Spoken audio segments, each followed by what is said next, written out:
Hey, Michael, you got any plans this weekend, brother? Me neither. What's up, YouTube?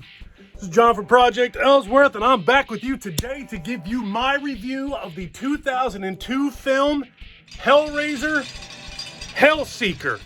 I always look like the sloppiest guy you ever saw in your life.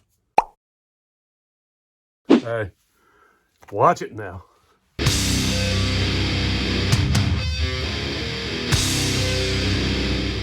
Let's get right into it. Hellseeker.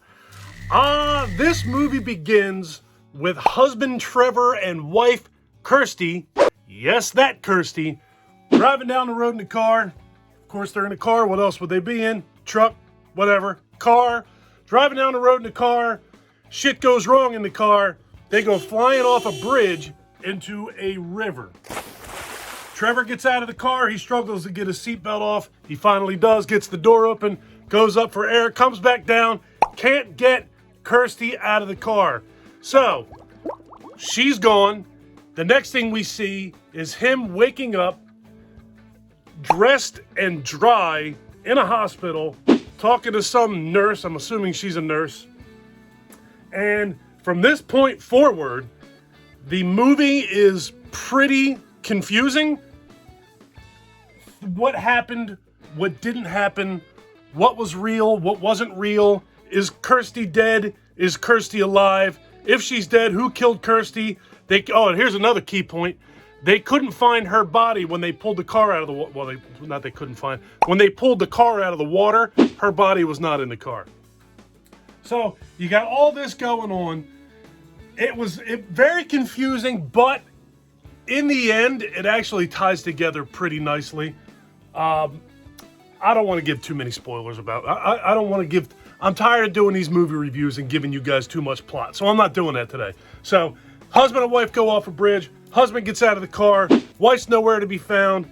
Who did it? Did it happen? You know, so on and so forth. So this whole movie, you are kind of wondering what in the hell's going on. It just like most Hellraiser movies, right? But in this one, well, first, the stars. Kirsty. It is that Kirsty. It's Ashley Lawrence. She returns to the franchise. First time she's been here in if I'm not mistaken, since Hellraiser 2, Hellbound. Trevor is Dean. What's that guy's name? Dean Winters, I think. Some of you may know him as, I believe his character's name was Ryan O'Reilly. I don't know why that. I remember that. From the HBO show Oz. Some of you also may remember that he was Dennis Leary's brother, Dennis Leary's character's brother in the TV show Rescue Me. And most of you will probably recognize him as he plays Mayhem in the 25,000, I believe they're Allstate insurance commercials. If it's not Allstate, it's another insurance company. He's Mayhem in all those commercials. And, of course, we have Doug Bradley as Pinhead in this movie. So there are your three names that you'll actually know that appear in this movie. So, as far as acting goes, acting was fine. It was on point. When it's time to rock a funky joint, I'm on point. I don't like that phrase, really, but it was. The acting was fine. As far as the story goes, it was, like I said, it was pretty confusing. But when you got to the end of the story, it all pays off. So with that, it makes all that shit that you were confused about before make sense, which means it makes for a pretty good story. Hellraiser 3, 4, and 5, I really didn't care about very much at all. 5 was better than 3 and 4 in my humble opinion. But I actually surprisingly really liked this movie. There wasn't a lot of Pinhead in this movie, and there wasn't a whole lot of Kirsty in this movie. She's there a little bit in the beginning. She's there a little bit more in the end. Pinhead flashes up in the middle of this movie like he did in Hellraiser 5, and he's there a little more in the end. But Dean Winters actually pulled this movie off pretty well. There was a few other guys. There was like a police chief in this movie, and there was another cop in this movie, like a detective. There was one of his friends that like a coworker of his was in this. I don't know any of these people's names, by the way. There was the nurse. There was like, what's the shit they put in your back with needles? Acupuncture. There was an acupuncturist.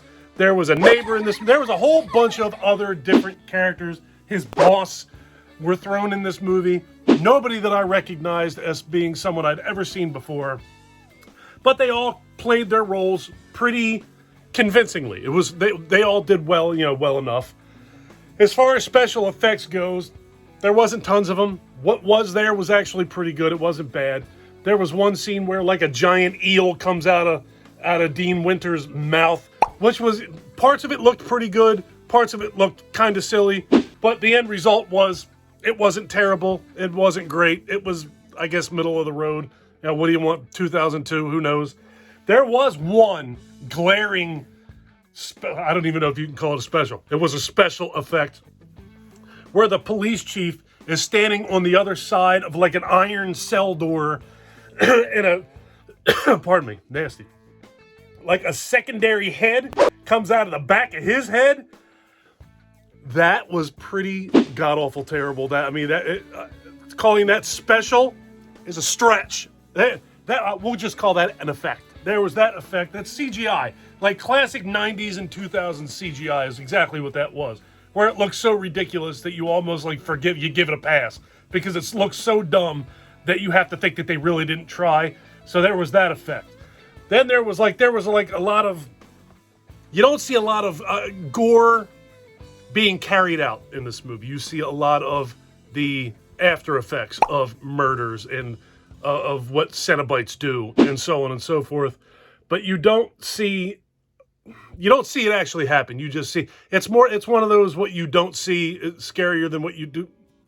You know what you don't see people get killed. You just see them after they've been killed a lot in this movie. A lot more than you actually see of any violence taking place in the movie. But I'm like I said, the story was good. It was confusing, but then it all pays off, just like a lot of horror movies and mysteries and whodunits. It's confusing, but then you get to the end and it all makes sense. That's what happened in this movie. Clive Barker had a hand in writing this. I do not remember what the director's name was. I actually looked at it just to see if I knew the guy, because I was surprised at how much I liked this movie. But I don't remember what his name was, and I didn't write it down. Whatever, look it up. IMDB. That is a great page. Well, I was, like I said, very pleasantly surprised. The acting was great. The special effects were sometimes not so special. Story was cool. It looked great. I liked it. I'm very surprised at how much I liked this. I definitely liked it more. I didn't like it as much as 1 or 2. And I don't anticipate that I'll like any of these Hellraiser movies as much as I liked 1 or 2. But I definitely liked it more than Part 3, Part 4, and Part 5. I thought that this was good. I'm very, very surprised. I've gotten to a point with these Hellraiser movies where I almost have to grit my teeth when I put the DVD into the DVD player. It's like an emotional thing I got to go through before I get these things in there, because these movies, they're not so good. But yeah, that's it. I don't really want to, like I said, I don't want to get into too much plot with these reviews anymore. I look back at some of my old reviews and I'm giving you half of the goddamn story before you ever watch the movie.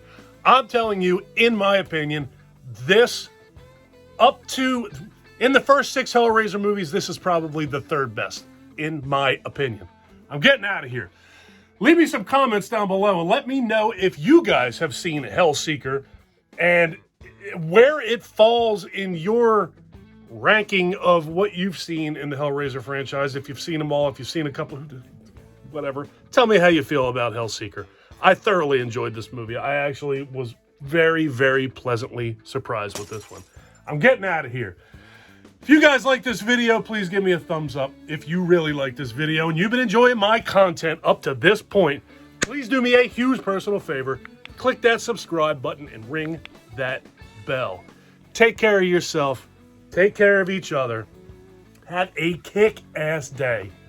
And thank you for watching. Have a great weekend, folks. Stay awesome.